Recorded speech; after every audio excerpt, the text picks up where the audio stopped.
अभी 16 तारीख को आ रहा है वट सावित्री का व्रत।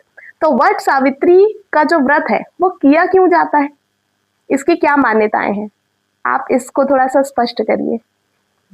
देखिए, इसके पीछे एक कहानी है। जी।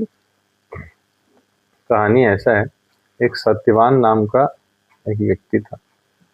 तो सावित्री एक राजकुमारी थी। तो जब सत्यवान को देखी तो मन भाग गया, विवाह हो गया। पर सत्यवान जो है अल्पायु था। जी। अल्पायु होने के कारण जो है उनका प्राण हरने के लिए यमराज आए।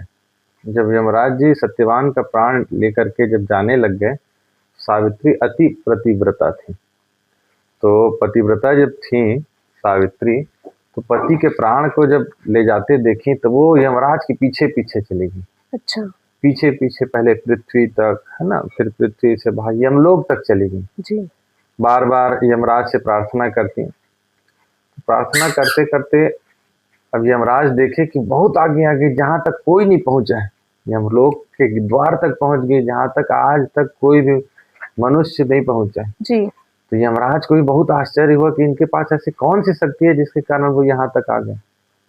तो यमराज उनसे प्रसन्न हो गए, बोले कि प्रसन्न, ऐसा अद्भुत कार्य पहले तो कभी हुआ नहीं है कि यमराज के द्वार तक कोई भी मनुष्य पहुंच गए। तो जब ऐसा स्थिति बन गया है तो अब यमराज अति प्रसन्न हो गए, बोले सावित्री को कि चलो मैं आपसे बहुत प्रसन्न हूँ, कोई वरदान मांगो। तो वरदान मांगने के लिए जब कहा यमराज जी ने माँ सावित्री से, तो माँ सावित्री जो है पतिव्रता थी, उनको पति के सिवा तो कुछ चाहिए नहीं था।